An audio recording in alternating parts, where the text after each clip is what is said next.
ma-imbibe niya as we head on to the draft for game number 1. For both of you, ano kaya yung i-expect nating makikita sa draft? Ako, masasabi ko lang, ito yung literal na hayop na drafting phase. Talagang magiging matindi yung labanan ng ating mga drafters dito, especially the battle between Coach Wolf and Coach Panda. Marami rin tayong na-acknowledge before, especially Coach Panda, no, dahil nga sa pag-utilize ng kanyang notebook, ang amazing lagi ng drafting patterns ng RSG. But that's also the same thing with TNC. Meron silang seer na hindi mo pa pinipik, hindi pa iniisip. Alam na niya. Alam na niya. At may analysis na.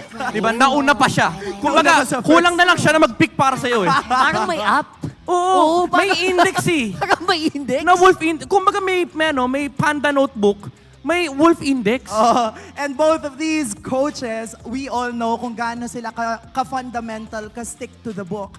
But they need to catch their opponents off guard. Kasi kung magsistick lang sila sa book, then they might have read each other's books by this time now. Yeah, and dito natin makikita actually yung behaviors ng dalawang coaches. RSG, they really are fundamental when it comes to drafting order. Now that they've seen that both Zask and Zushin is both open, tinanggal na nila yung isa. They're looking to also be able to play the Zask, pero dito rin natin makikita yung tendencies ng TNC na sometimes nagpapalusot sila ng hero, which is now TNC just did, pinalusot nila yung Zask, and most likely, sinasabi ni Coach Wolf dito, sige, Panda, i-pick mo yung Zask. I dare you. Ganito na nga ang kaganapan right now. But then, Rockhart, what else are we expecting in the draft? Pipiliin ba ng RSG, you think, ang Zask early on into this draft? I think medyo madali siyang gamitin for Aqua, and I would say na if ikaw si Aqua, in Fear RSG, i-maximize mo si Aqua. I don't know if he's first pick material right now, pero knowing Aqua, sobrang lawak ng hero pool niya. Yeah. One of the most underrated mid laners in the whole league. Pero yun na nga, sabi nila masyadong malakas. Yeah, medyo mahirap talaga i-let go yung Zask ngayon, lalo sa strength niya ng current meta. Pero feeling ko, ang iniisip ng TNC dito, pwede naman natin kunin yung Roger since they banned out the Harris. And also, the Ling, there you go, the assassin for SDZYZ. Nakita natin niyo yung performance ni Ling. Ni well, pwede na rin. Ni SDZYZ on the Ling. And kung naalala niyo nung Season 9, yung pinauso niyang Mage Slayer na ngayon, Season Hunter na. By the way, dumaan pa ng Demon, Demon Slayer. Demon Slayer. Mage Killer pala. Mage Killer to Demon Slayer na ginagamit sa Ling. Siya nauna na sa Windtalker build. Pero ngayon, yung Ling medyo adapted na naman sa meta. So, makikita natin kung paano i-utilize ito ng TNC. But still, one pick for TNC is still the Roger maybe or the Edith. We don't know. Yeah, XP sounds like it's better, pero looks like they are gonna go for the Moskov instead. Very early lock-in, Parang hindi sila takot na, you know what, ito yung magiging carry namin sa laro na to. I think yung plano nila dito. Open yung Roger, and you've already mentioned them having the ability to pick it. But why do you think na nag-prefer sila in picking this Moscow? I feel like maybe ang iniisip ng TNC dito is i-let go natin yung Roger. Pwedeng i-flex na ng RSG into the jungle or to the gold. Pero it's also targeting Kusei Zero Pool. Nakita natin yung performance niya last week. Yung almost comeback na game pa on the back of Kusei's Moscow. So I feel like they really are reading into the stats here from Coach Wolf's perspective. Pero there goes the Edith and the Roger. Light special to, by the way. This is one of the most successful Ediths we've seen last season. Actually, sila pinakaunang gumamit niyan Edith before Roger. anybody else. Pero ang nakakatakot dito sa draft ng RSG is ang tindi ng flex factor nila. Kasi itong Edith na to, pwede bang mapunta sa kamay ni Nibor? Yeah. So yung ganong possibility talaga here in the drafting phase, yun yung gusto mong makuha. Lalo na kung nasa first phase ka pa lang ng draft. Yeah, it's really funny kasi pinredict ni Midnight, baka mag-Roger Edith tong TNC. Yun yung literal naging 2 picks bigla ng RSG dito. And I think with the Aurora lock-in, I think cards on the table na around mid. Alam mo, yung Aurora na yan, parang enhanced version ng Eudora. I'm not surprised if mag-aagawan sila ng Hylos dito, but knowing Coach Panda, baka iba niya yung Hylos sa second phase. But the one thing that I like about this Aurora pickup is, ito yung sinasabi ng community na bagong counter-engage king. Kasi napakahirap labanan ng Aurora for 2 specific reasons. Number 1, nandun yung ability niya to reset herself, para siyang may passive na Winter Crown. Yes. Dahil kapag namamatay siya, para siyang nana. Pride of Ice. But also, if you try to engage into a lineup na may Aurora, yung stun kasi ni Aurora AoE, parang roam na rin siya in a sense na nakakapag-set up siya sa sarili niya. We've seen countless of flicker initiations come out from Aurora and yung insane damage output ng kanyang ultimate. And napanood natin yun last week sa kamay din nitong si Hatred. I Yep. think nang 2v1 siya ng Aurora nun. And Oo. he was actually coming out on top either pantay or lumalabang siya at bahagya. And you know, to me, what's interesting about this Aurora pick, I would say, kina-counteract na agad nila yung ability ng side ng RSG na mag-instant kuha ng assassin kasi mapapa-double think sila. Yeah. Gusto ko lang i-comment tong dalawang coaches natin na talagang very stat heavy yung kanilang draft. Parang yung looking into the history of the team, yung Moscow Snatch, yung Tigreal, Tingilan Tigreal talaga. ban. But still, I feel like yung Hylos talaga dito up for contention since pareha silang minalas. Hindi naman sa minalas. Pareha silang napamalasan ng Hylos lason ng isang Hylos. So, may advantage dito yung TNC kasi sila yung first pick ng second phase. Baka iniisip na ni Wolf, pwede natin kunin to. Ayun Pero na. hindi, Oo. talagang ayaw nila sa Hylos. Sabi nila, galit kami sa Hylos, dapat kami lang yung hayop dito, bawal ang kabayo. Okay. Mukhang magkakaubusan tayo dito. Bawal ang Oya back. Bawal ang Oya back. Ayan. So magkakaubusan tayo dito ng roamers for sure, right? I Yeah. think that's gonna be the biggest point of Well- contention. And maybe that's something that already has been planned out. Yeah. I feel like takot lang din yung TNC na makakuha pa ng Hylos dito, yung RSG. Kasi medyo awkward nga din naman kapag pinili nila yung Hylos right there, tapos makakuha ng magandang 2 picks yung RSG. Kasi yung Edith flexible pa eh. Pero ang nakakatakot pa rin dito, when they ban out the Hylos, looking sila sa roam pickups kasi may flex na yung RSG. May Edith na agad silang possibility. So definitely, dito sa last ban ng RSG, would this be an XP ban or a roam? I think this could probably be XP. Feeling ko XP. There you go. Teresa, bakit di natin ano sa... Safest dapat XP. parang first ano yun, di ba? Usually first rotation ban yun. I was surprised na up pa siya, pero yeah, right on cue. XP ban here. And what about the... Ako iniisip ko dito ngayon. Okay, Nibor can probably use the Edith, pero what if he can take us by surprise, take out picks like the Yuzhong? Yeah. Yung, malay mo, may namana. May tapamana si Boss Nuts dito, di ba? Or yung Arlot. Yung Arlot Arlot. ni Nuts, we're not sure. Pero for TNC, I think they're eyeing the last pick, the roam here. Maybe yung Cho na Escalera sa last pick. Tapos kuha muna sila ng kahapon. XP like Yuzong, Grabe yun. as Rockhart has said. Pero pwede rin naman yung Glue. May Glue choice din naman sila Ooh, dito yeah. for TNC. I think may history din naman si Heads with the Glue pickup. Alam mo, Midnight, may tanong ako. We talked about this before. Ano yung nagpapahirap going up against Azaz? NHO. I would say ang nagpapahirap versus Zask is yung mga heroes na walang kiting abilities and also yung mga kaya naman bang kite pero yung composition nyo hindi kaya mag-punish. But the thing with Glue is that wala siyang pake kay Zask actually. Susustain lang niya lahat. Susustain niya lang, sasabunutan pa niya yung kakampi mo. True. And I feel like yun yung lacking sa department ng TNC dito. Pero I do understand the early rush pickup on that show kasi gusto na rin nila itago yung role. Kasi pwede mo ilagay sa XP eh. Din Yes, yung Sanford. show. Week And one. I feel like this does tell a lot of things with RSG kasi ngayon pwede na sila pumili ng counter show matchups like the Kufra, maybe the Yuzong, or even the Arlot. Actually, I was gonna go talk about that. Yung mga pwedeng counter din kay Zask are heroes that are high mobility. Oh! Right? What? And there you go. Wow! What? Well, classic light picks, I guess. Very, very old school light picks to. Yeah. Actually, ganda nung ang ganda nung Kaja. In a sense na mahirap lumapit if you're the Cho, di ka basta-basta makakapag-check push. And Oo. yung Link, kailangan niya mag-ingat sa kanyang mga Tempest of Blades kapag Yeah. up pa yung Divine Judgment. I just feel like may chance na makakuha ng early game dito yung TNC. Lalo kapag nakakuha sila ng XP na walang pake dito sa 3 picks ng RSG like yung Edith, Kaja, and Hayabusa. And I do feel like Glue is such a perfect pick. Both Glue and Yuzong. Yun na. Yeah, and the thing also about this Kaja Midnight, correct me if I'm wrong, ay kapag nagkamali siya ng flicker in, tapos na-freeze siya ng Aurora, ang dali ng Yeah. punish mechanic. Yun nga eh, may counter-engage eh. Baka manigas yung manok eh. Imbis na niluluto, naninigas eh. Oh! Okay. Oh, okay. Not bad, not bad. Wait, is it an XP Grok? Makikita natin. Roam Okay, drop. roam. Okay. So, pretty safe. And I think I have to double down ng sinabi mo kanina. Tama ka, Auntie. It's like pretty easy to actually mess it up, which nakita natin nung week 1. Madaming mga Yeah. miscount, misplay with the flickers. So, 50-50. Hopefully maganda practice nila. Yeah, kailangan nga nilang magkaroon ng ability to stop this because this lineup, I would say, sobrang heavy nila both in team fight for the side of TNC Pro Team and for the side of RSG Philippines naman, mas pick-off centric sila because of the teams have yet to regain their momentum. Kaya naman, ibato na natin sa Land of Dawn with our casters. Uomi and Burrito, please take it away.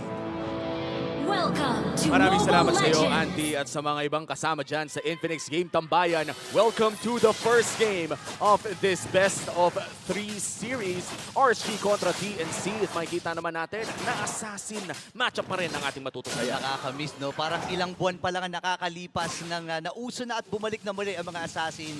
And itong dalawang assassin na makikita natin ngayon, kumbaga ito na yung nagiging standard ngayon ng mga jungles, di ba? Oo nga eh. At ang nakakatuwa ding makita dito ay nahawakan ni Escalera ang kanyang parang OG tank. Naalala ko pa yung mga araw na kakalipat pa lamang ni Escalera sa roam roll. At crack talaga yung mga naging kapit patalim games nila during that time. Ako, speaking of kapit, may nakabitan si Libor kagad ang pinagdudulong-dulungan ng tatlong members. Actually, apat yan. Ito ba si Edwin sa may bandang likod?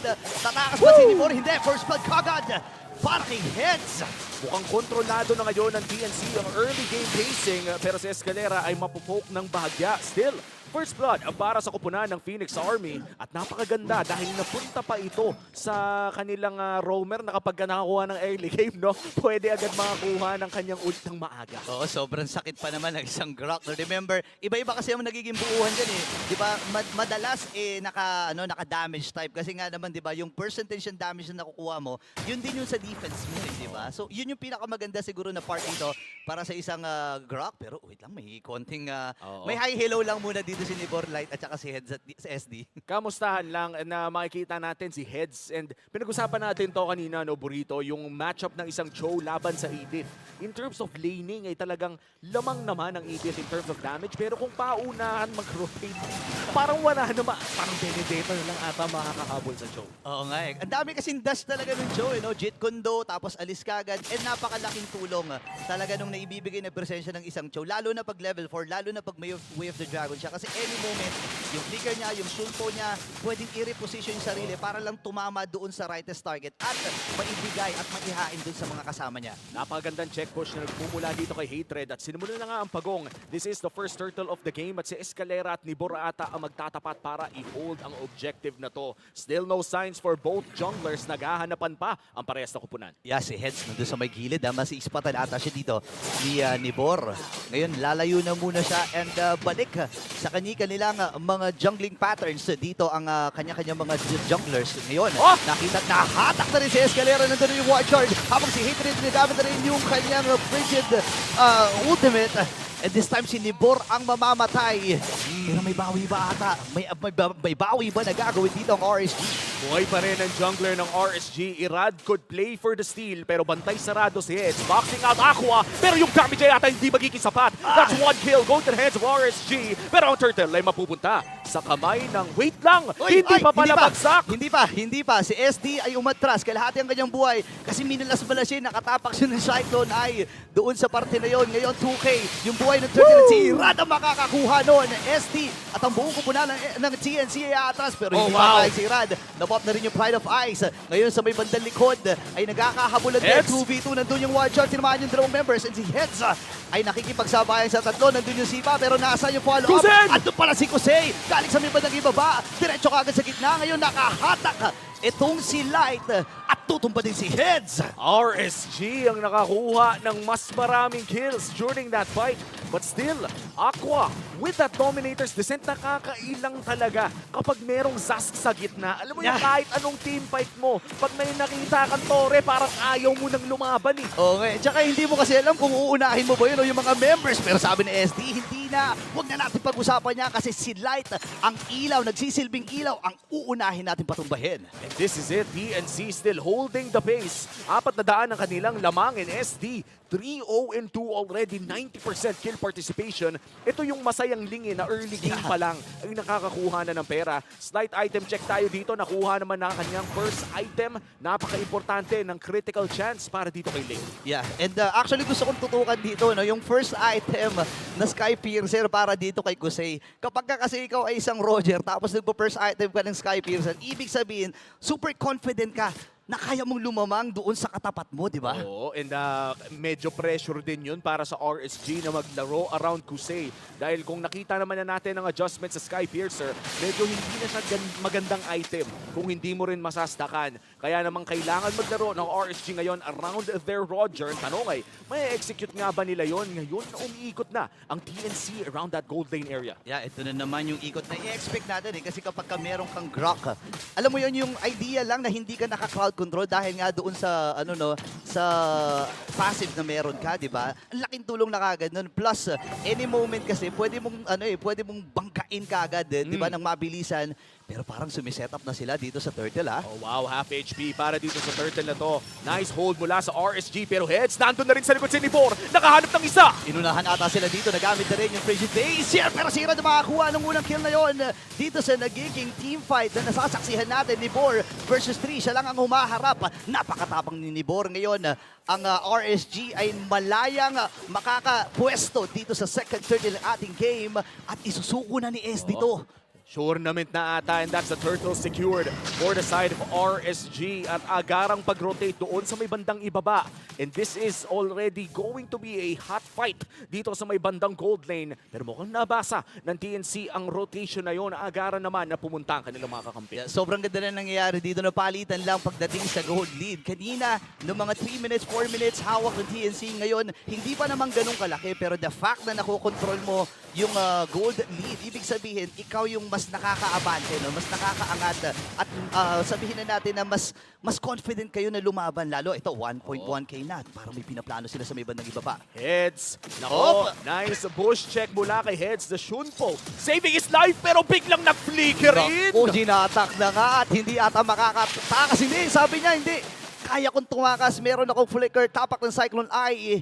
At great escape para dito kay Heads. Napaka-worth it non-flicker para sa flicker. At ang maganda doon ay yung Kadya pa ang napa-flicker niya. No trade. Bukod doon sa mga battle spell ni Bor with a conceal. At mukhang hinahanap nila Moscow pero hindi nila makikita doon sa Zero Bush. Kaya naman makukuha na rin nila ang Torre doon sa baba. Iba ang pwestuhan ng RSG ngayon. Napakaganda, no? I think isa sa mga reason dito ay dahil nga naman doon sa mga nakaraang laban na kanilang ikinatalo, nakokontrol nila yung early game pero hindi nila napangahawakan pagdating sa mid. Ngayon napapunta na tayo sa mid part. Unti-unti na nilang sinasagot to. Ito yung mga nangyari. Nag-review kami, inaral namin yung bumalik kami sa drawing board. At ito na yung resulta ng mga paghihirap nila. Kamuntikan pang mahuli ni Head. Still, 20 seconds bago lumabas ang ating panghuling pagong. And then, Lord na ata ang lalabas dahil nga 8 minutes na rin.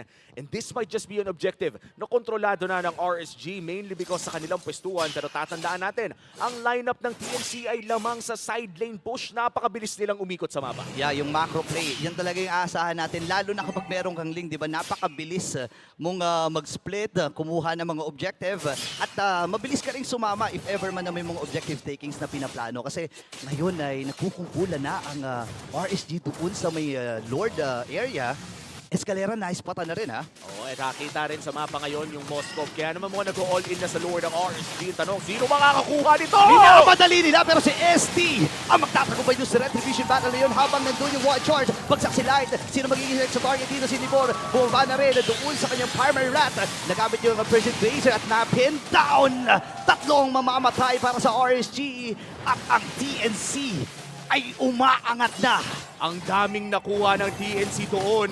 Bukod sa Lord ay nakakuha pa ng 3 kills and a possible turret as well in the mid lane. At partida, wala pang Lord push yan. Mapapanood natin ang replay na yon. Burrito, ano ba nangyari sa Lord steal na yon? Sobrang timing eh. And, para sa akin, naging vital part dito si Escalera kasi hindi niya binitawan yung vision doon sa Lord. Pagpasok ni SD, Retribution, tapos sakto rin yung dive ni Hatred doon. Ginamit pa nga niya yung flicker para lang mailapag yung Frigid Glacier ng maayos. At grabe, ang nakakuha nila doon bukod sa 3 kills ay pressure around the map, especially with this first Lord of the game. Ang good news naman dito para sa RSG ay level 1 Lord pa lamang ito, kaya naman madali itong matutunaw, pero kailangan nila mag-ingat. Si Heads ay nasa magandang pwesto. Naku, yung flicker and one charge. Habang si Gozen, napaflicker na nga rin. Pero unahin na ata nila dito itong si Hatred na Poppy Wolf, yung passive niya. At si Heads ay tumatakbo pero hahabol pa rin si Rad. Andun na rin si SD, sinasalo niya yung damage at itong members mula sa RSG Philippines. Pero makakasurvive sila yung Lord dire-diretso lang doon sa ibaba. Kailangan na mag-def if you're RSG. Sapat nang nakakuha kayo ng isang kill at nakadepensa na rin sa Lord. I would say that that trade was won by RSG mainly because wala atang nakuwang ibang objective ang TNC. Yeah, pero sabi nila hindi. Nasa harapan na natin tong Torres sa may bandang gitna. Pero si SD ay to the rescue na rin.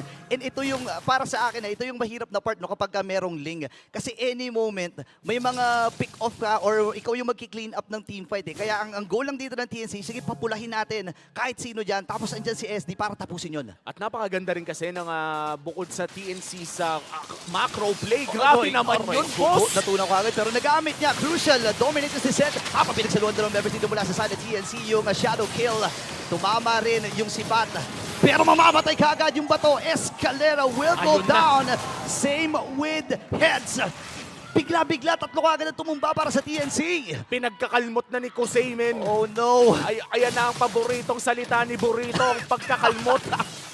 At ayan ang pinakita ni Kusey now with getting his first 2 kills of the game. At least na-stuck na niya yung Sky Piercer niya. Yeah, hindi super sulit yun. Pero again, the fact na nakakuha na naman kayo ng Torres sa gitna, napapaliit nyo na yung mapa ng TNC. And alam naman natin na para sa RSG, malaking ano to, malaking sign ito. Lalo na lamang pa naman sila in terms of gold. Control lang sa mapa ang naiuna dito ng TNC. Pero hanggang buhay pa yung Torres sa gitna, hindi sila basta-basta makakapasok either doon sa top or bottom. At yun nga rin yung gusto ko i-point out no, for RSG dahil nga nabutas na nila ang dalawang mid lane turrets for the side of TNC ay madali na silang makakapasok sa jungle. Pero mukhang may conceal na magagana pero dahil doon sa kanyang flicker may isa siyang makukuha. Grabe, tunaw ba dito si Escalera? Na-pop lang yung immortality habang sa likod si Head. Nagamit na, or napapa-atras din lamang si Coulson. Naku po, na solo niya. Dalawa sila with a shadow kill. Habang si Head kailangan ng matras. Triple kill para kay Irad. Ang gigil ay Heads. naroon. Hindi pa siya tapos. Sabi niya, sige, tumakbo ka Heads. Andun yung mga shuriken para sa pagbitaw. At ngayon, bibitaw na ngang muli ang TNC dito sa Lord na to. And that's the second Lord of the game this time around. Mapupunta sa kamay ng RSG at kailangan na naman mag-side ng Ling ng TNC pero mukhang Naku. mapupush agad sa mid. Kaya naman kailangan niyang tumulong dito. Still 2 seconds para sa wave clear ng TNC. Buhay na rin naman si Hatred. Okay, atras muna sila. Kapit doon sa Torres sa gitna. Again, hindi ito yung Luminous hindi ito yung level 2 na Lord. But still, yung mga Mega Minions na kasama niyan, ang makakatulong para sa kanila ngayon. So salubungin na dito ng TNC. Andun si Koze. Pero tumama yung knock-up habang nagamit na rin yung Primal Rat. Nasipa din dito ni Heads. Pero unti-unti tutumba ang TNC. Nakadalawa dito ang RSG. At sinibol lang mamamatay. Buhay pa rin yung Lord. Sa habol ba din si Irad. Pero nandun yung mga shadows niya. And this time ay nahatak si Heads. Dalawa na lang at hindi na para sa TNC. Pagkakataon na naman bumasag ng RSG. Mukhang magpe-play safe muna ang RSG going to the top lane instead. 10 seconds. 8 seconds para dito kay Escalera at nakakapag-wave clear naman ang TNC. Tatapusin na ba ng mga Raiders ang game number 1? Mukhang by the book muna ang kanilang galawan. Yeah, ramdam din natin at naramdaman din nila actually no yung potential ng TNC na makabalik at makakomeback doon sa potential na tower push na pwede nilang gawin kasi yung Frigid Glacier na yan sobrang crucial para kay Hatred. Ilang beses na natin nakita, gumagamit pa nga siya ng flicker para mailapag yun sa mga tamang tao. And yung mga sipa ni Heads, sumasakto naman pero may bitin pa sa damage eh. Oo, parang bitin pa. may something pang iniintayan. Most Yeah. likely yung something na yun ay siguro yung additional damage na nagmumula kay Ling.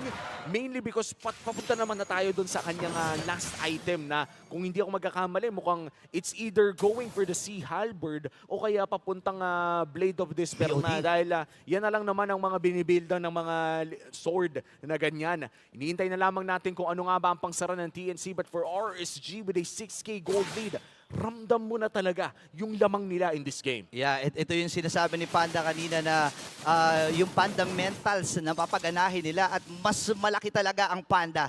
Sa ngayong nakikita natin kasi 6.2K ang gold lead ng RSG. At ito yung dito magaling yung RSG, yung mga pwestuhan na ganyan eh. Oh. Oo. Mas lalo na kapag may flicker dito si Nibor. 8 seconds bago lumabas ang flicker ni Nibor. At kailangan na mag-ingat dito ng DNC. Quad Shadow na gamit pang check ng push at idamay mo na rin yung mga alien! Ay! Hindi nakapindot ang atakbo ko doon. Itong si Gosen. Nadamay pa nga si Heads. Ito na nga at ang pagtatapos. Retribution na gamit na rin ni Irad. 20 seconds para dun sa Lord. Pero ano magiging decision ng RSG? I-end na nga ba nila itong game number 1? SD, Escalera at Hated kumakapit din. Andun yung wall, andun yung Grok Block. Pero nailabas na rin Dominated this head. Diretso ata dito ang RSG Philippines. Nagamit na rin yung tempos of play mula kay SDCYZ. Pero Tori na ang nagiging puntiran ni Nibor. Papasok na rin ang kanilang mga minions at game number 1 ay mapupunta sa RSG.